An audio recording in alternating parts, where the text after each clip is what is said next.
sometimes constrained around a microphone. I'm better when I'm freewheeling around. Thank you, Matt. Matt was an excellent student in economics at Mary Washington, and he was a fine athlete, so it's a tribute to be able to have Matt introduce me at this particular event. Let me start by saying long, long ago, in a land far away, there were two fair-haired young boys by the name of Steve in Eugene, Oregon. And they had one lap to go in the three-mile run in the national championships. One of the Steves put on a withering kick in that last 400 meters and ran approximately, I think it's the third fastest 3-mile ever run in 12 minutes and 58 seconds. If you calculate, that's about 4 minutes and 20 seconds a mile, a little under that. That's pretty fast. The other Steve also did pretty well and came in a little bit behind in a time of 13 minutes, which was at that time the fifth fastest 3-mile ever run. They were followed by Jerry Lindgren, who had been a high school phenom, had beat the Russians at 10,000 meters as a senior in high school, had done things that American high school kids had never done before in distance running. He came in fourth with the seventh fastest 3-mile ever run, and in third place was Frank Shorter, who went on to win the gold medal in the marathon at the Munich Olympics, and he ran the sixth fastest 3-mile ever run. So that was arguably the fastest, most competitive 3-mile ever run that you'll never hear about.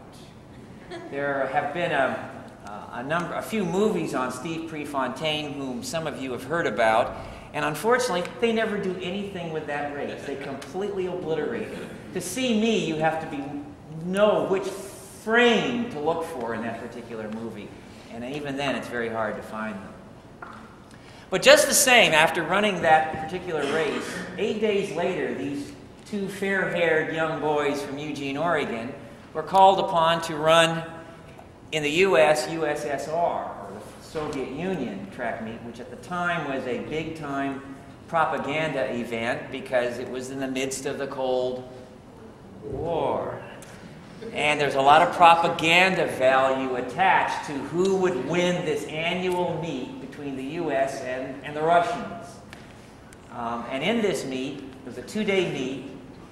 After the first day, we had performed miserably. We got swept in the 1,500 meters, lost the 10,000 meters, and we were disastrously behind. So there was a team meeting that night. We've got to do something and come back the second day. Well, what's the first race the second day? The 5,000 meters. So the two boys from Eugene, who were representing the U.S. at 5,000 meters, were going to be called upon to help resurrect the U.S.'s hopes to win that particular track meet. Well, the gun goes off, and we're running a pretty fast pace through that 5,000 meters, and with halfway through the race, with 6 laps to go, one of the Steves yells out to the other Steve, "I can't take it. I can't handle it." Oh, no. How are we now going to let America down? What's going to happen? Stay tuned. Hopefully, some of you are here to learn a little bit about, or hopefully be inspired a little bit about how to train for running middle or long distances. And the best way I think I can help you in that regard is to try to give you some kind of an idea from my own experience, starting from high school and taking me through to this fateful race between the U.S. and the USSR. And hopefully maybe some of you can relate to what I'm going to say, and maybe it will draw up questions, and I certainly will be able to, or helpful or willing to take as many questions as you might want to ask about training techniques. When I was in high school, I started out as a sprinter, but I quit wanting to be a sprinter when everyone else got faster. I figured I got to do something. So in my sophomore year, I was a 4:40 runner, ran 52 seconds. Well, we didn't run metrically in those days. It was all yards, miles, etc. Ran about 52 seconds for the 440, which was okay. I was 6th in our district, which again was not a particularly outstanding performance. But after my sophomore year, when I didn't run cross country, I decided, gee, you know, I'd like to do well, and I think I'm going to have to go up, and therefore I'm going to have to do some training over longer distances. So one thing that's really important if you really want, and I'm going to be talking to you as if you really want to be good. See, I'm big on filling the blanks. I like audience. I do this, and my students here know I do this in class, too, to get people to pay attention. The summer between my sophomore and junior years in high school, I ran almost every day. Not far, 5, 6, 7 miles. Sometimes I'd run faster, sometimes I'd run slower, but I ran every day. And I think over the summer you can make such a difference, especially at this age when you're getting to be a little bit older, a little bit stronger, a little bit more mature, that you can perhaps handle things like this. But it put me in a position such that by junior year, they were saying, gee, you know, we got a pretty good cross-country team here. Steve, you know, it'd be nice if you were a good 6th or 7th man on the team. You were a sprinter, well, you know, we'll humor you and, you know, we'll drag you along. Well, I had different ideas about that, and I came in, I tended to be the 1st or the 2nd position on our team that year, and it was all because of running during the summer. It was day after day after day, building strength. I had no particularly great training techniques. I had no great coach in high school. He was actually a football coach, you know. They didn't have a real cross-country or track coach, so they put the football coach. Wonderful person, but didn't really have any great insights into. He's not like Matt, who knows what's going on. And then in the spring, and I ran off and on during the winter, and then in the spring, again, I didn't do a lot of track work. I was just kind of running around, but I had built up this strength during the summer such that I ran about 156 for the 880, which was, we had a really good district where it's located in Oregon, where the University of Oregon is located. And at that time, and probably somewhat similarly now, the University of Oregon track is as big as football or basketball. So it really is, there was a lot of incentive to go out and run track and run cross country. But I ran about 156 and was 7th in the state championships at the 880. I thought, hey, you know, it's 156. This isn't bad. 150, here I come. So at the end of that year, I wrote the track coach at Georgetown University and said, gee, you know, if I can get in, would you give me a chance to try out for the team? And he wrote me back and said, get in? He says, if you get in, we'll give you a scholarship, laundry money, you know, books. Thank you very much. You know, so I guess I better run pretty well my senior year.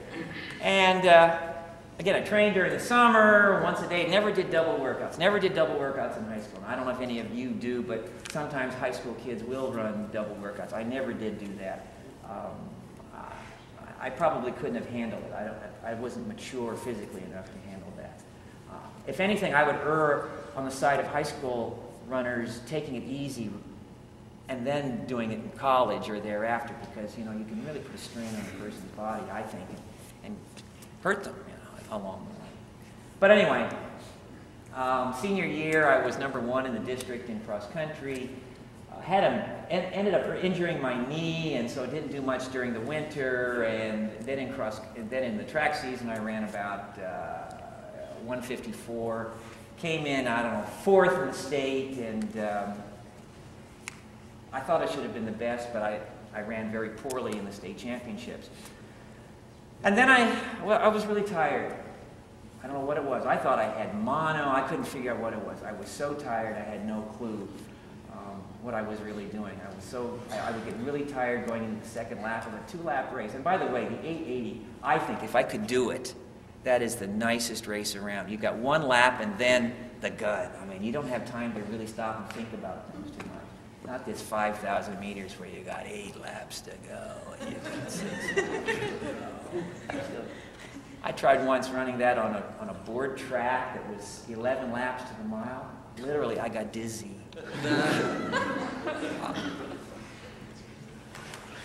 So anyway, I went off to Georgetown, and I was there with these kids who were, golly, they had run 151, 152. They had run 4:10 for the mile, and I'm thinking, my time for the mile was a 4:47 in a time trial. I mean, I just had no clue what it was like to run a mile. But at Georgetown, I was put into running double workouts. I remember my first double workout. I get here, well, in fact, this was probably mid-September.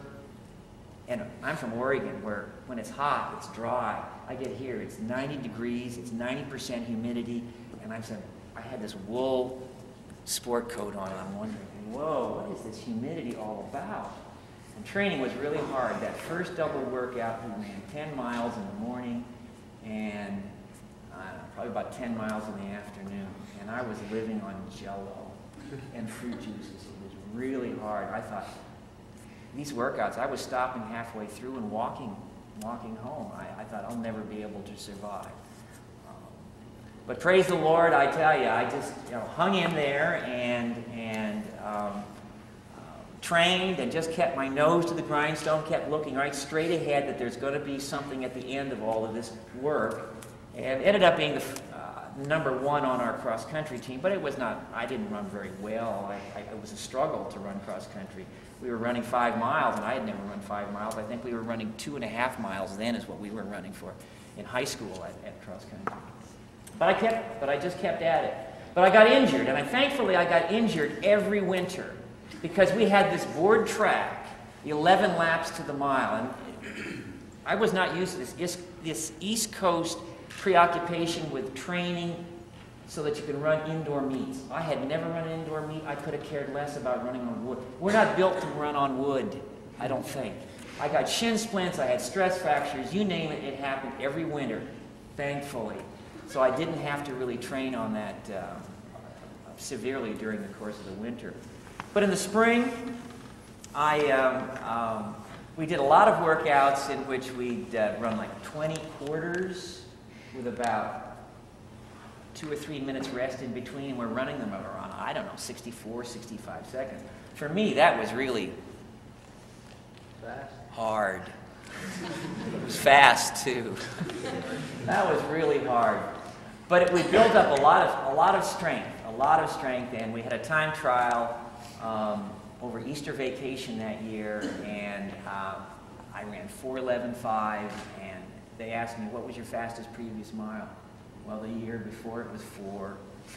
I said, whoa. But the first 50 yards in that race, I didn't think I was even going to finish. But it was just strength. It was strength. It was strength. Anybody can run, what is it, about 63-second quarters. It's a matter of can you put 4 of them together. And that's strength. That's endurance to a great extent. And before the year was out, ran 9:08 for the 2 mile. So I figured I had a chance to maybe do something in distance running. So that summer after my freshman year, I was desperate when I went back to Oregon to look for a race. I wanted to show these West Coast people what East Coast running's all about. There was no race available except a steeplechase. Have you ever seen have you ever run a steeplechase? You know, you go over barriers, you jump in or over water, or at least you're supposed to. I did them all. I did it all wrong. I fell going over one of the barriers, broke my wrist, fell going into off the barrier, going in front of the water jump, plumped right down in. And wouldn't you know, the newspaper had a guy there waiting just to see something. And there's a picture of me going head first, almost head right. My mother didn't talk to me after that. Embarrassed. I was embarrassed, and I had a broken wrist. But so the rest of that summer, I ran with a cast on. You know, when they took it off, it was like, whoa, I don't know one way versus the other. But and just again, I don't recall running twice a day necessarily, but I ran every day because I said if I'm gonna catch these people who are ahead of me, in my freshman year, I've got to catch them during the summer because I think they're going to be laying off. I'm pretty sure they're going to be laying off. They're taking a rest, and I'm not going to rest because I want to be better than they are. And so I kept training. I got a letter from the captain of the cross-country team who said, Steve, kind of like high school, Steve, we need a good fifth man on the team. 1, 2, 3. Fifth man. I read that and I said, Ricky? He's now a judge in D.C. Ricky, what are you talking about? So we had a time trial when I came back to start sophomore year, and from the first time trial on, won. Because I had trained. Most of them had not trained over the summer. I would argue most of them were at least, if not more talented than I, but they hadn't trained over the summer. Had a good cross-country season in my sophomore year. Ran, well, in fact, I was fifth in the IC4A championships, which are the East Coast. Some of you are familiar with I don't know what IC4A stands for anymore, but it's basically the Eastern Championships up in Van Cortlandt Park in New York. Love that course up in the Bronx, Van Cortlandt Park. And then qualified to go out and run in the NCAAs, and was fortunate to come in 14th and get an All-American status. And so I thought, gee, you know, I got a chance here. And so what happened that winter? I got a stress fracture, got to rest, and I was now used to running double workouts. So in the spring, I said, well, maybe now I'm going to have to move up to this thing called something like 3 miles or 5,000 meters. But because of my injury, I got back into training really late. The stress fracture took a long time to heal, and actually by the time they had the IC4A 3-mile or IC4A track and field championships, I had not really trained all that much, and I was very concerned that I was not going to be able to do anything, that I was going to really basically be out of shape. And I was out of shape. But it was something just incredibly miraculous. I had a nerve that was being pinched between 2 of my toes. Someone said it's Martin's neuroma, something like that. Anyway, every time my foot would hit the ground, it would pinch that nerve and set up a pain right up my leg. Well, that was not a lot of fun. I didn't think I was going to be able to run, but the coach entered me, and I distinctly remember the night before, you know, praying, saying, you know, just give me 2 good legs and we'll give it a whirl. And I had this feeling coming over me in the middle of the night that it's going to be okay. I mean, I distinctly remember that. And the next day I said, well, here we go. And it was just like, running was so easy. I couldn't believe how everyone just kind of faded back. And I ran 13:57 and won the IC4A 3-mile championship. And I really was not in very good shape. It was genuinely miraculous. So I thought, well, you know, heavens knows what might happen if I can actually train again. And so that summer, I again trained every day, once a day, didn't train twice a day. And I competed in all-comers meets at the University of Oregon. And the track coach there, Bill Bowerman, there's been a book that's just come out on Bill Bowerman, written by Kenny Moore, who's a dear friend of mine. I say that affectionately. And Bill Bowerman was going to be the coach of the Olympic track team. And they were going to test various sites around the country in the West that were at altitude as to what might be the most appropriate for the U.S. Olympic training camp the next summer for the Olympic team. And so I was fortunate to be selected to go to Flagstaff, Arizona, which is about 6,000 feet at altitude, and got to train there, and also at Lake Tahoe, where eventually they did have the Olympic training camp the next summer, and had a chance to really, you know, train with some really great guys that were big-time guys, and here I was just a newcomer. And we would train twice a day, which I had never done during the summer, training at altitude. If you ever get the opportunity, if you ever get the opportunity to train at altitude, do it. Because especially, you know, if you're 5,000, 6,000, 7,000 feet above sea level, there is approximately 25% less oxygen at that altitude. And when there is, your body's forced to generate more red blood cells, which are the blood cells that carry oxygen throughout your system. The body's got to have more red blood cells generated. So that when you come down to sea level, almost literally, you take one gulp of air and you can go forever. It really is true. Now, it probably takes maybe, we were there about a month at altitude. So it probably maybe takes about a month to build up those red blood cells. But it really does work, so that when I came back down to sea level, it was just like, you know, nothing can stop me now. And I had an opportunity at these various training camps to compete with Kenny Moore and others, and we had set up some rivalries there. But I learned a lot from Coach Bowerman at the University of Oregon about training techniques. Specifically, this alternating days business. Hard days alternated with easy days. And I mean, if it's hard, it's hard. But if it's easy, it's really easy. So that I came back in the fall, this was my junior year, I wanted to do this. And the coach at Georgetown was not really wild about my doing a training techniques that some other coach had discovered. But I had been doing so well, he didn't want to mess with something that had been working well. And so I really got an opportunity to pick, you know, we might go Monday, Wednesday, Friday. I might run 5 miles in the morning and 10 miles in the evening. But boy, I tell you, I'm running. Or if we had a track workout, maybe we'd be running in and out 880s or half miles.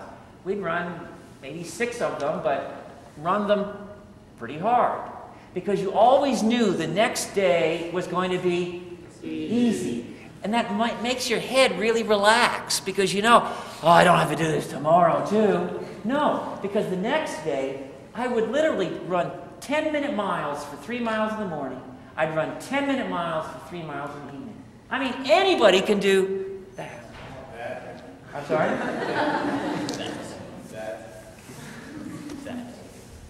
Thank you. And you knew the next day when you had to do something hard that you couldn't do it again because you've been resting. And it worked. I mean, I felt better and better and better all the time during the cross-country season, and I really thought I was going to win the IC4A championships, but ran a terrible race and came in second, and did not want to run at the NCAAs because the NCAAs were being held in Laramie, Wyoming.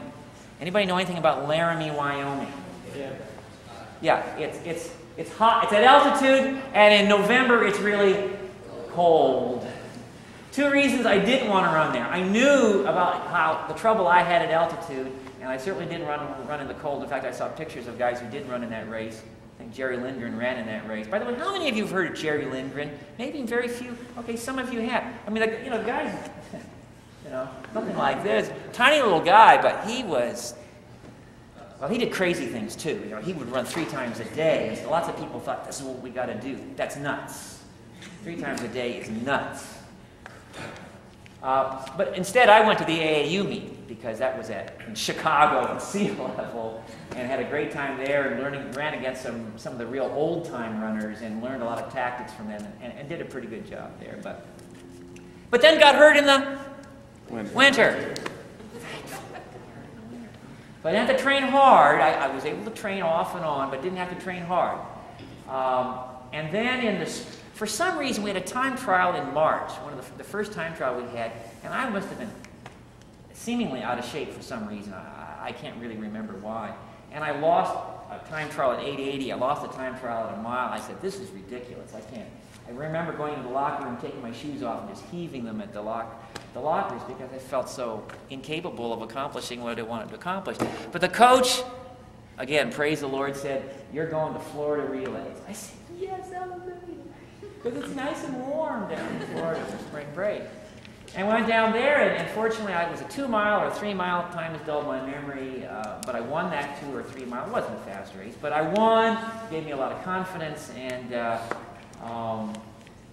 came back and was ready to start training again, and there used to be a meet called the Quantico Relays at Quantico. It was on a track that was a sandbox. I mean, you would slide around the first turn in the first lane. It was so sandy. It was really a very slow track. But had an opportunity there to anchor our distance medley team there against Villanova. Georgetown, Villanova. Those are the big rivals, at least in those days. And they had I don't know, some of you may have heard of Dave Patrick, who was the NCAA mile champion in those years. And he anchored their distance medley team. And I got the baton about even on the last leg of the distance medley with Dave Patrick, and I thought, oh golly, this is a guy who's a miler, and I'm a 3-miler. This is going to be interesting. So what does a 3-miler do in a mile against a miler? What do you think the best tactics are? Take it out and try to beat the heck out of them, you know, as early as you can. See what happens. So I went 57 seconds the first quarter. I went about 60 seconds the second quarter. So I'm coming through the half in 1:57. I went, what would that be? I went, if that's 1:57, I went 63 the third quarter. That puts me at 3 minutes, and then I came home in 59 something the last quarter, which put me under. But Dave Patrick, who had, while I was going 1:57, this gap had opened up. He tore after me on that last lap and caught me on the last turn. He ran, I don't know, 3:58, I guess it was, something like that. And he said afterwards, he said, Steve, I didn't think I was ready to run 3:58, but he had no choice. But it got me under 4 minutes, and so I could join the club, get my card, and all that business. So, in those days, Georgetown had a real problem with the Penn relays. There was a dispute between us and them, and so we went out to the Drake relays in Iowa a couple weeks later, and I was entered in anchoring the distance medley and running the 3 mile. It was a 2-day meet. The first day I ran the 3 mile, the second day I anchored the distance medley. And the 3 mile, it was a great race against a guy by the name of Van Nelson from someplace in the Midwest who was a big-time 3-miler. He eventually won the race, but I ran the fastest, thankfully, about 13:24 for 3 miles. I said, gee, this beats my 13. I had run 13:57 the previous year, so I got it down to 13:24. I said, well, anything's possible now. Who knows? The next day when I anchor the distance medley, we'll see what happens. Well, you know who's anchoring it? Ever hear of Jim Ryan? You do? Well, lots of people don't know Jim. Jim Ryan was, again, he and I were contemporaries. Frank Shorter was a contemporary. Jerry Lynn was. I mean, that was a really interesting group of distance runners that were all in college at the same time. Jim Ryan, I still, to this day, I think was the greatest runner there was. In high school, he ran 3:50. Didn't he run 3:51 or 3:52 in high school? Well, okay, time stole my memory. Eventually, he ran 3:51 or 52. I guess maybe that was in college, but he was really outstanding. And he was anchoring Kansas's distance medley team. I got the baton way back because we always put our best athletes in the 2-mile relay. I was not a half-miler, so I didn't run the 2-mile relay, so everyone left over ran the distance medley. And got the baton way back, and I said, what the heck, let's go after them. And there was a big pack of them ahead, and I remember I'm just going around lap by lap, trying to catch up and trying to catch up. Finishing up the 3rd lap, I'm coming off the turn, and I was catching them. There was this group, and I went wide, and I said, I see Jim Ryan up there. Let's go. Went right on by. Took the lead. They took it right back from me on the backstretch and blew me away. But hey, you know, it was fun trying to run about a 4:02, 4:03, coming back after running a 13:24 the previous day.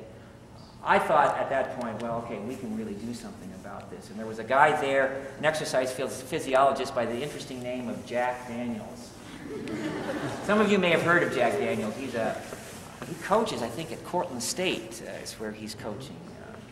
But he was an exercise physiologist. He was following around all the runners to see who's who. And to try to find out what makes them tick, and he was testing our oxygen intake and how efficiently our bodies work and all that business. But Jack Daniels was there, and he sent me a letter. He said, I want to see you this summer. I said, this summer? What's going on this summer? It's the Olympic training camp. I said, well, we'll see if that happens. I hope so, but you never know. I won the IC4A 3 mile in about 13:32, I think it was. That was at the time a meet record. That was for 3 miles, not 5. I wish it was 5,000 meters, but it was 3 miles. And yeah, things were really going well. We had the NCAA championships, and I ran a terrible race. Jerry Lindgren, I thought I had the race won. There was a runner from Oregon, Arnie Qualheim, who I had taken the lead with about 600 meters to go, and then Arnie Qualheim went by me with about 300 meters to go, and I said, no problem, I'll just draft on him, just follow him, and then I'll kick him in the home stretch, not a problem. Well, little did I heard this yelling going on. There's this guy, Jerry Lindgren, who was behind us, and he apparently was making a stretch run, and he was going lickety-split. He went right by us just before the turn. I said, no problem. I'll still follow Qualheim around the turn, and I'll kick him. No problem. What does Qualheim do? Comes to almost a dead stop. And, of course, well, the race was over at that point. So I came in second, and I was much crestfallen coming in second in that NCAA 3 mile out in Berkeley. But qualified for they had a series of they had a semifinals Olympic trials that year to qualify to go to the final Olympic trials. Really, it's a weird setup. I'm not sure, I don't remember how or why, but the semifinals were in the Coliseum in LA, and the #1 distance runner at the time was Tracy Smith, who was from California, and Tracy Smith won that particular 5,000 meter race. I came in second. I figured I'm second in the semifinals. You know, what else? You know, this should be a piece of cake. But the final trials were going to be in Lake Tahoe at 7,000 foot altitude, which I had done poorly at altitude the previous summer, and so I was much concerned about that. But Bowerman, the coach at Oregon, took me on, thankfully, to coach me while I was there, and he couldn't have done a better job. The 2 times we came down to sea level, I ran 13:43 for 5,000 meters, which is the fastest I'd ever run for 5,000 meters, and almost beat George Young. Any of you ever hear of George Young? Oh, you haven't. He was well, a few of you have. A wily, he was our best cross-country runner, our best steeplechase runner for a number of years. An outstanding 5,000 meter runner. He's the only runner I was ever afraid of. He was a great tactician. But he beat me in that race. I came in second. I figured, hey, I'm second, you know, among the Olympic training camp people. I got this thing made. No.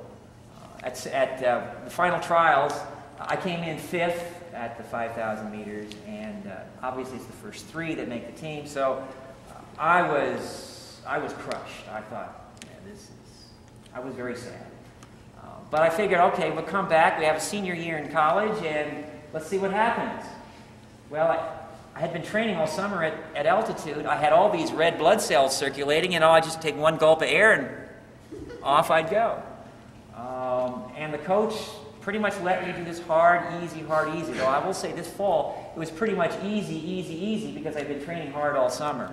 And I was running races in flats, you know, which are clunky, and they would laugh at me running these flats, but I was still able to win these races. I was trying to keep my legs healthy. Sometimes running in, as you may know, when you're running in spikes in cross country, you run across asphalt from time to time, you're running strange terrain, and those flimsy little shoes, you could get hurt. So I figure if I'm running in flats, I might be able to protect myself. And did pretty well, and won the IC4A championships, and I came in second, unfortunately, in the NCAA championships in cross country. And then really got tired. I got tired of running. I took about a year and a half off. I mean, I ran, but I didn't train. But then I read about these people like Steve Prefontaine and Frank Shorter, and they were doing all these things. I thought, well, golly, maybe I better give this a whirl and see if I can perhaps get back into shape, or start training to get back into shape. And so I went back to double workouts. I began to do something that you might want to try.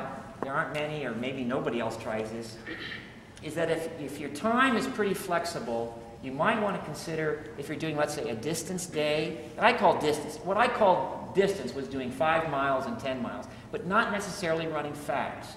I got away from running distances fast because the one thing you can do when you're running fast at distances is you can hurt yourself, because you're putting your body under a lot of stress, probably running a lot of asphalt, a lot of concrete, and you can really get hurt.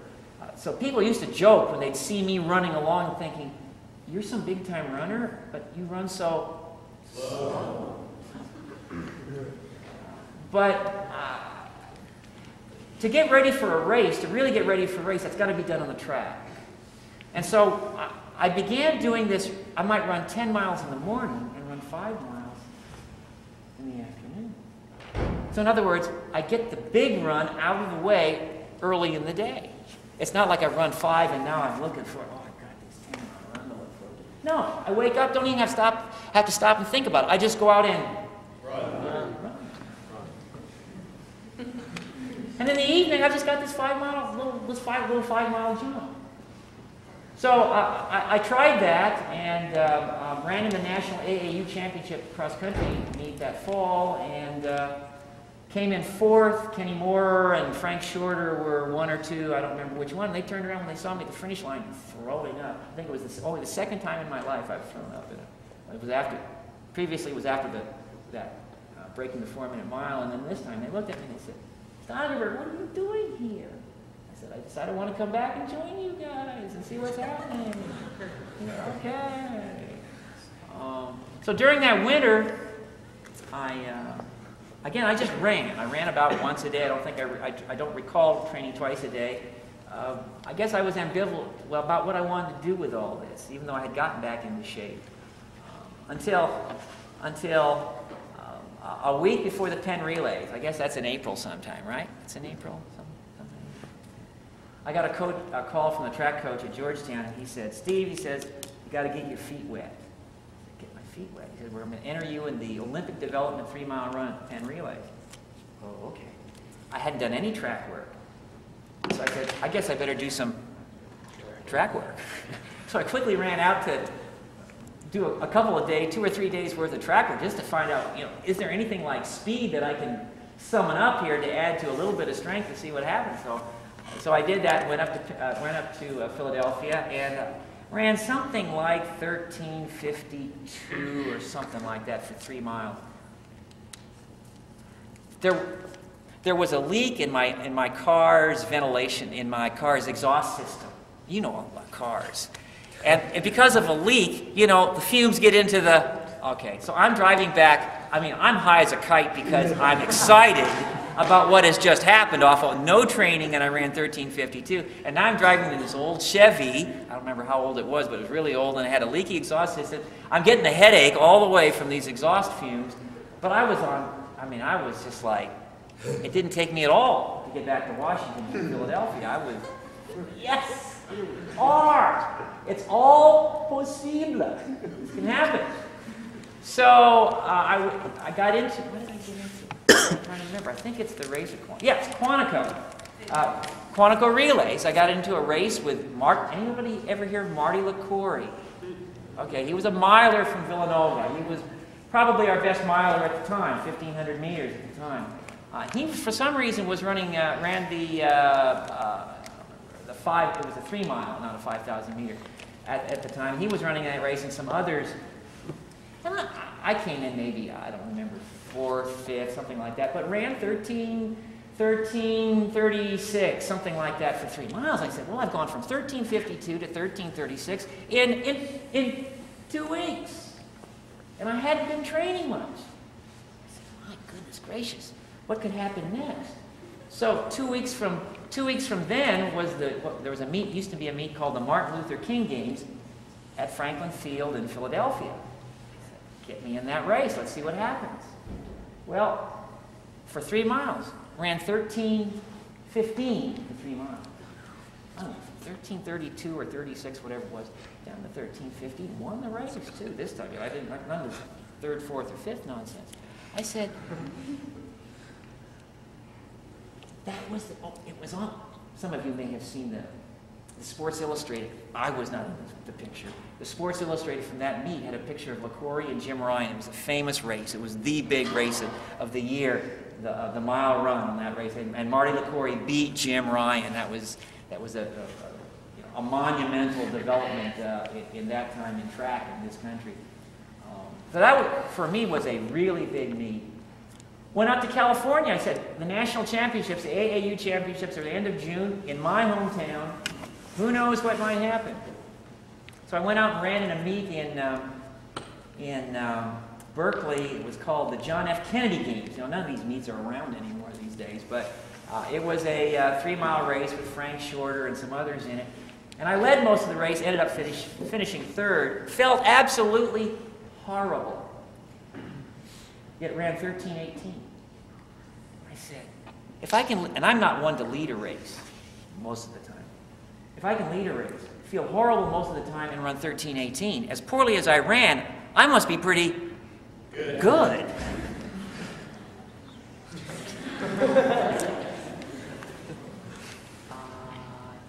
About 2 or 3 weeks later were the national championships. It was called the AAU championships at 3 miles. And that's the race I started this whole talk about, which was at Hayward Field in Eugene, Oregon, which is hallowed ground for runners. And that was an incredible, for me, for everyone involved, was an incredible race. Racing in Hayward Field, where the stands are covered, so when the fans are screaming and yelling, it all focuses on you can't really hear yourself think. It's just, it literally is deafening.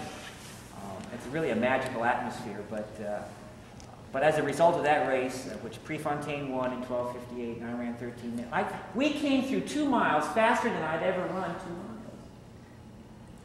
I had never run a 2 mile in 8.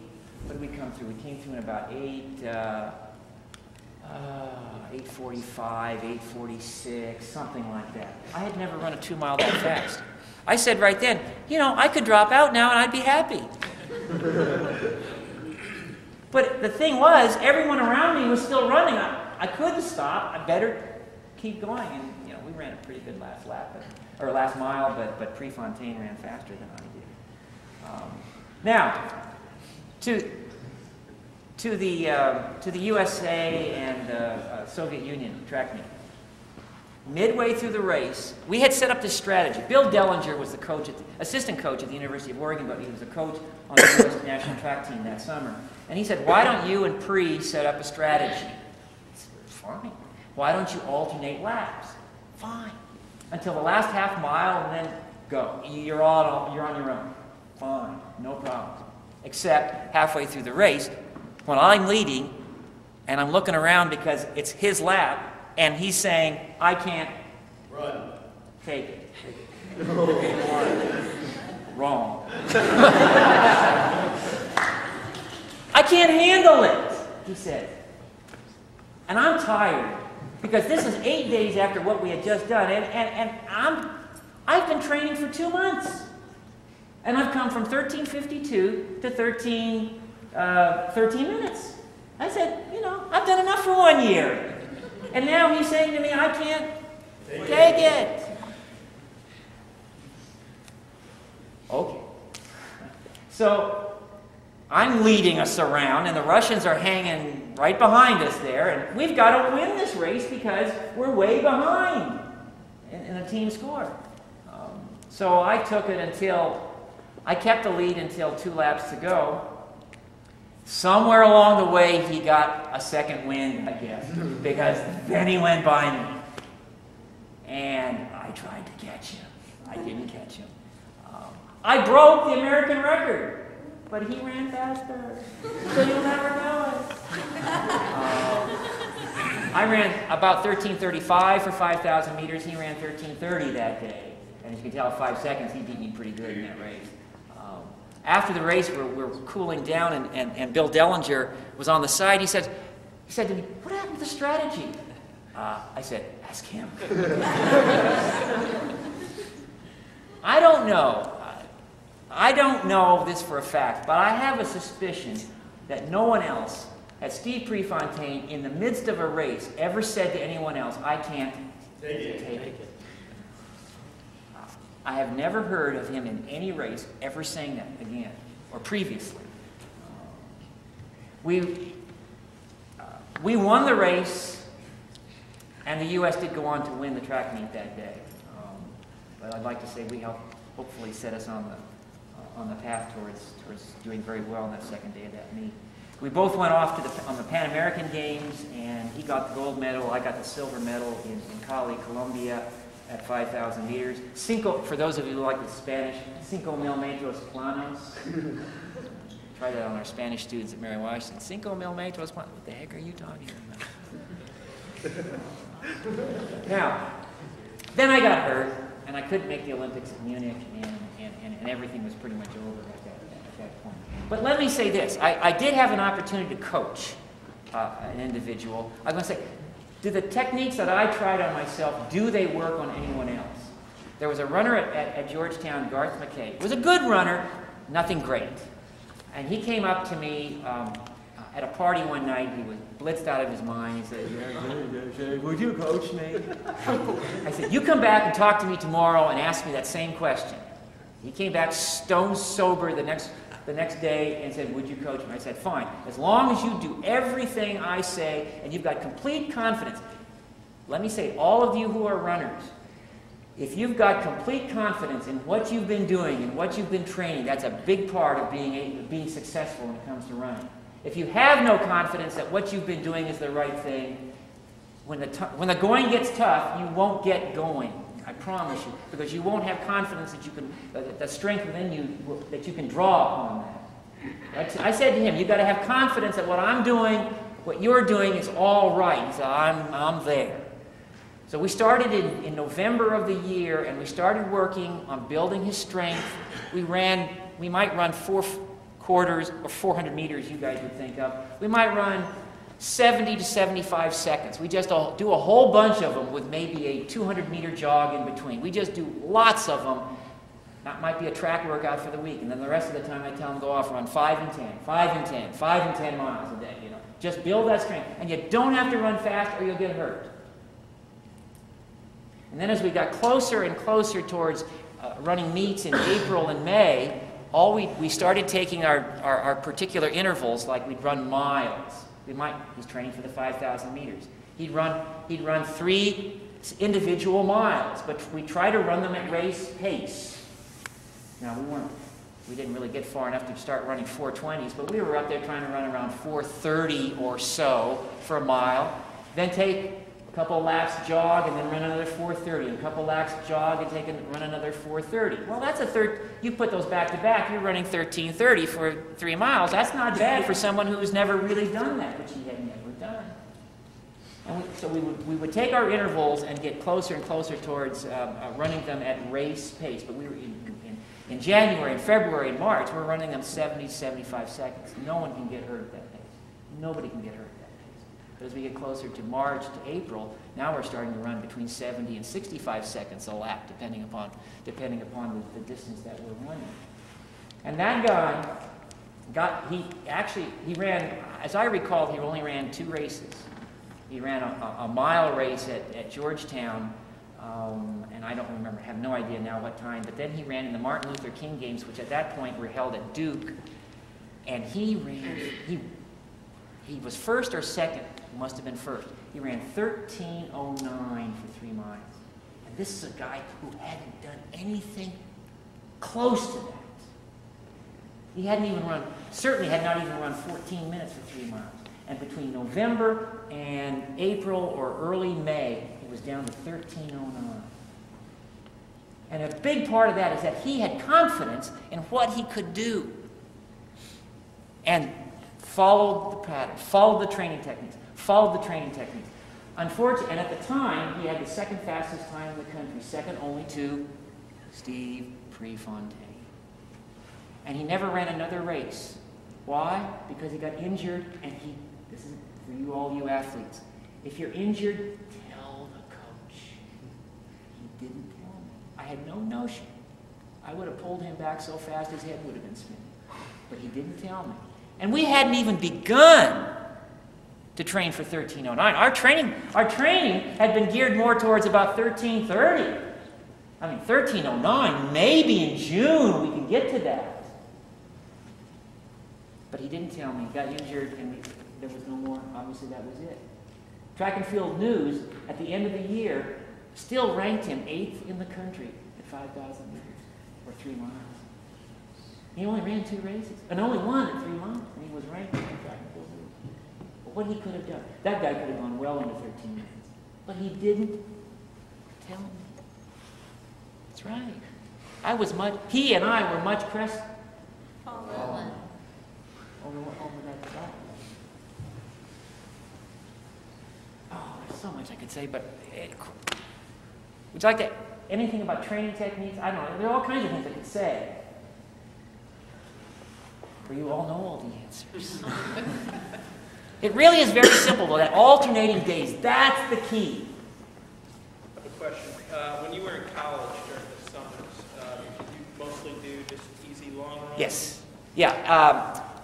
As I say, in high school, it started at, I was 5 to 7 miles, but in college, it was about a 10-mile run I would take, but it was a 10-mile run up and down hills. I loved hills. It was a challenge because, no matter how slow you're going, you got to put some effort to get up the hill. And yes, it was about a 10-mile run, and I'd always be imagining various people that I had been racing against. I would imagine I was in a race. And every once in a while, I was like, oh, here they come, and I'm going to take them on this hill and whatever. And you start running a little faster, and you feel a little psyched up about that. But most of the time, I just ran along. So I didn't get hurt, but I would keep my conditioning from the spring so that I could, in the fall, we could just take off again when we really start training hard again. But I think that's so important. By the way, let me also say this. I didn't say, I alluded to it. Not in high school, but in college, if you really want to be good, you do have to train twice a day. Not 7 days a week, but probably 5 days a week. You do need to run twice a day. That's if you want to be really, really good. You can't, and I'm talking about those who are running 1,500 meters and on up. That's what I'm talking about. You have to run. Now, that doesn't mean you run hard twice a day. Depends on how your workouts are arranged. But I tended to run on those days I ran hard. I ran hard in the morning and in the afternoon. Then I had those easy days where I would almost walk for 3 miles in each of the workouts. But you do. Now I don't know about women. I have no clue about training women. I don't know. But I'm telling you, for the guys out there. We probably do 3 workouts. Oh, there you go. Yeah, I don't know. That's an open question. I have no clue. So maybe you're right. Instead of 1, it's 3. That could very well be. But the guys, that's if you want to be good. The question is, do you or don't you? And I don't think you should run. I don't think you should compete unless you want to be the best. I got this letter. Remember, we need a good 5th man. No way. I might have ended up the 5th man, but I'm certainly not. My goal is not to. I'm going to be a good 5th man. No. But I may end up there. That's okay. Every team's only got one who's number 1. Everyone else is behind that. But at least the goal should try to be number 1. Have your eyes on the prize. Yeah. How big a part of the training do you think nutrition plays? I don't know. I've never followed any particular, I have this disappearing act, I turn sideways, I could stand to gain weight. It seems to me in high school on my driver's license, I always put down 140 pounds. Whoa, I haven't seen 140 pounds since, But I don't know. I've never done anything in particular, watched anything in particular with regards to that. I just ate what I wanted to eat, and I never was one to pump iron, really. Oh, briefly one summer in high school I did. But I felt with regards to that as long as I could run 5,000 meters or a cross-country race, I could keep my arms up without getting fatigued, hey, I'm okay. And I was okay in that regard. So, and in that sense, I just did what comes naturally, I guess. Burgers, you know, whatever. When you were injured in the winter, what kind of cross training did you do? You say cross training? Did you do anything to stay active when you were Well, again, it's hard for you to remember. Yeah, I must have been doing just easy distance. Okay. Again, I frequently would get these shin splints running on this board track, which was hard. Man's not made to run on wood.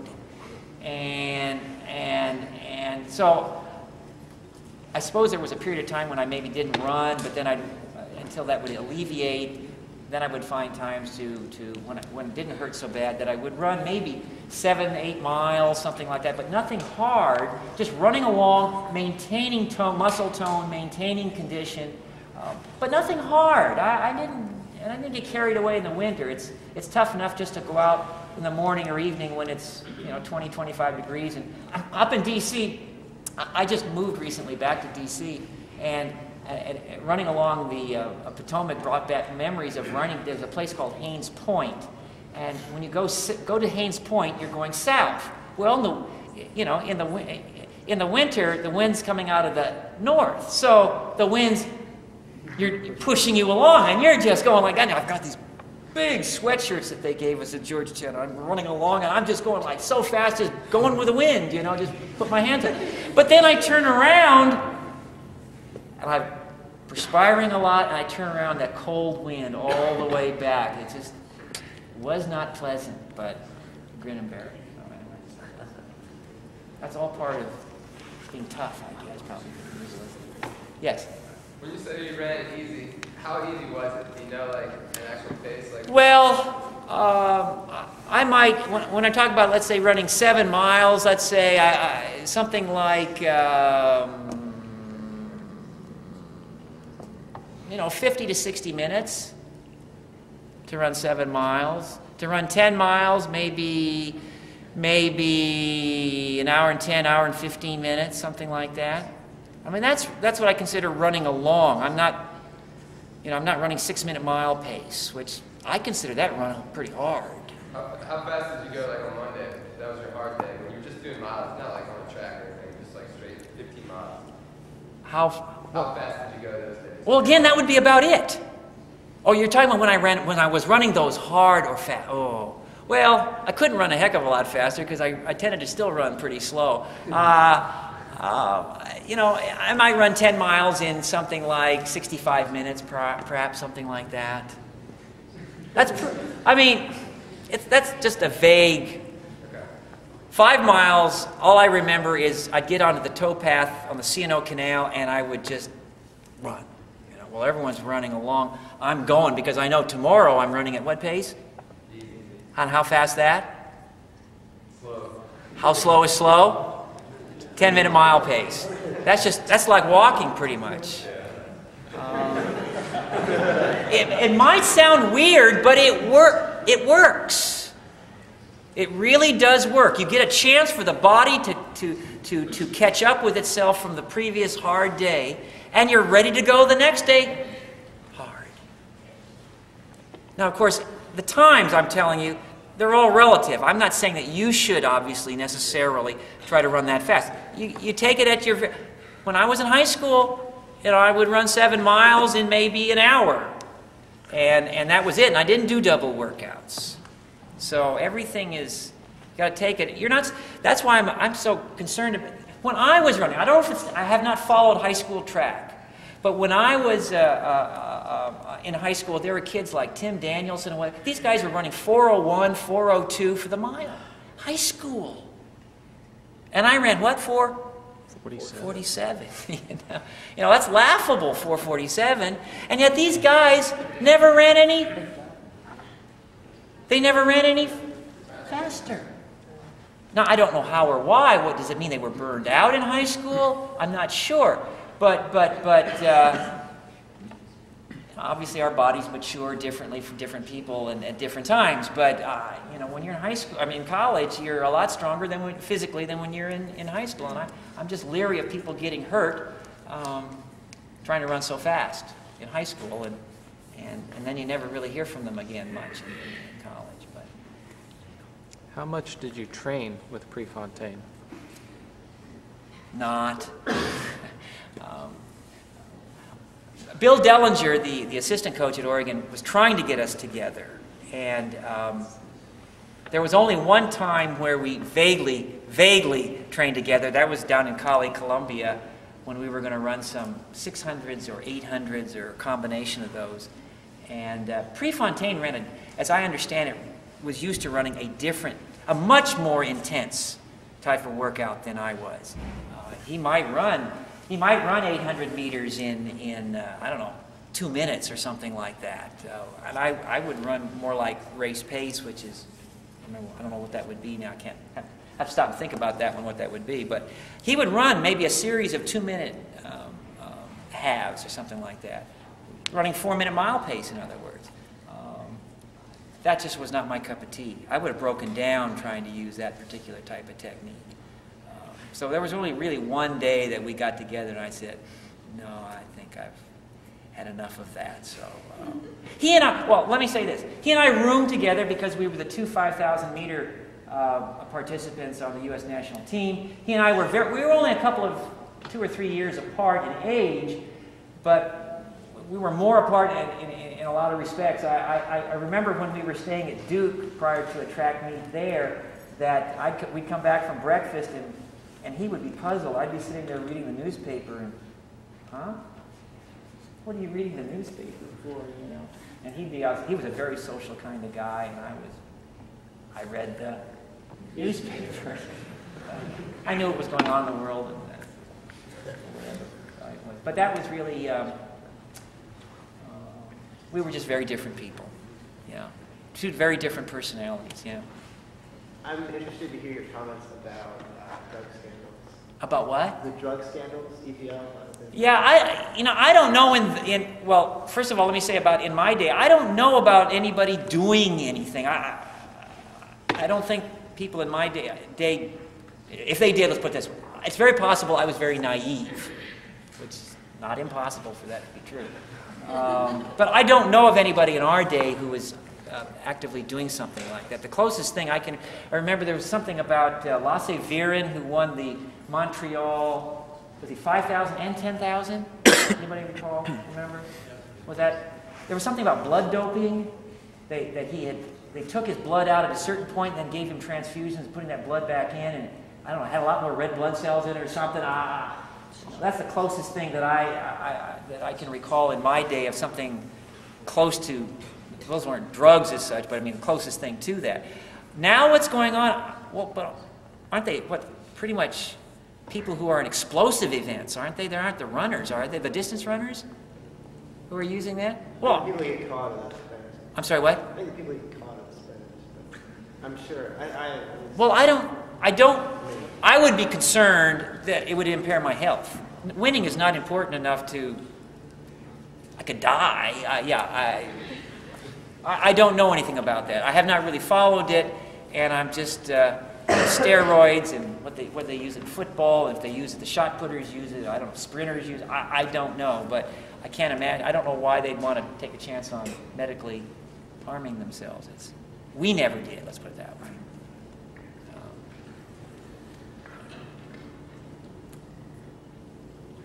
Now you're all going to go out and run the 4-minute mile? Really? It's only 60 seconds. 4 times. Sure. I mean, the time will, I'm sure that if not now, the time will come when you can run 60 seconds. The question is, can you put 4 of them together? And that's a matter of endurance and of strength and conditioning. But you can do that. By the way, the time when I did break 4 minutes, I saw there was HBO or somebody had a thing on Roger Bannister. Then it wasn't this summer or last fall or sometime. Anyway, and I was interested in following the splits when he broke 4 minutes, they're almost exactly the same split. 57, 157, 3 minutes, and then you just go. Try to go as fast as you can. Oh, that was interesting. But 4 minutes is, you know, it's very doable. If you be consistent. Be consistent, be consistent. Track is boring in that sense. You've got to be consistent. You've got to keep going every day. Every day. Summer is not a time to take off. Weekends are not a time to take off. There are times when you're going to gain on your competitors because they're taking time off. Now if you say, oh, I can't run every day, well then you don't really want it. Then you don't really want it. And if you don't want to be number one, my feeling is don't compete if you don't want to be number one. Obviously, again, I've said this. Only one, you know, in any given race, only one person's going to be number one. But at least if your goal is not to try to be number one.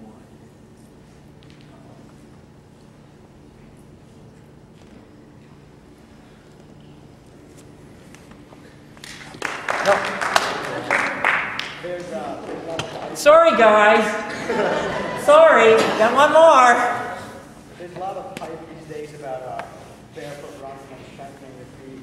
Did you ever come across something like that? There was one guy, when I was in, I don't know, junior high or high school, there was a runner from Oregon State University.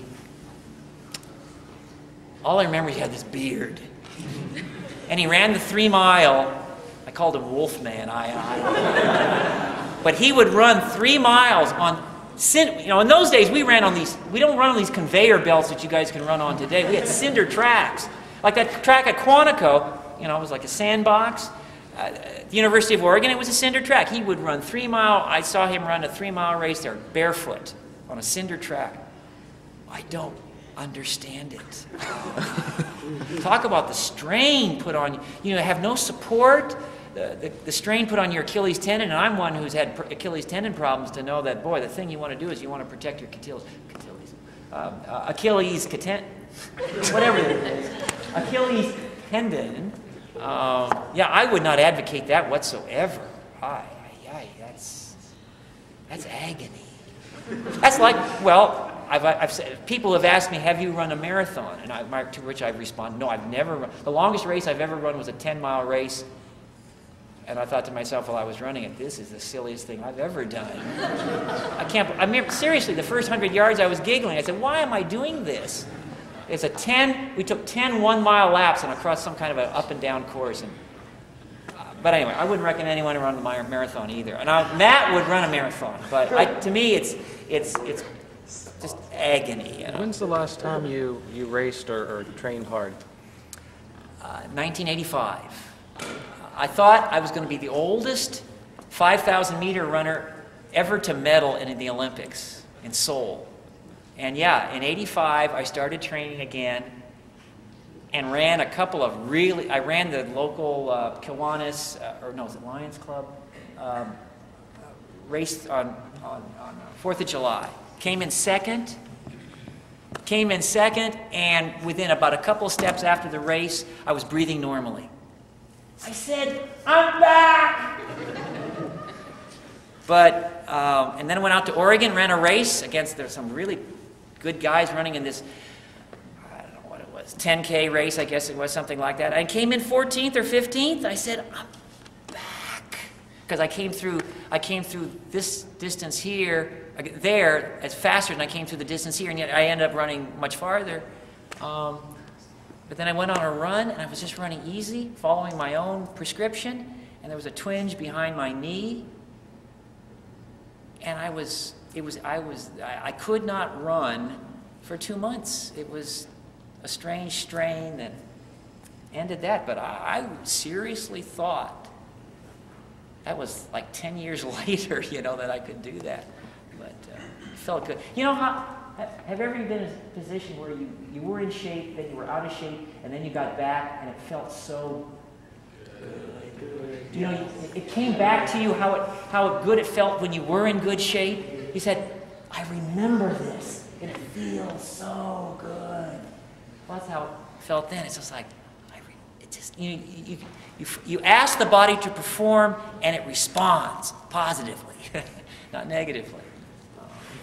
Yeah, no, that's great stuff. Well, I guess now you're released. If you have any questions,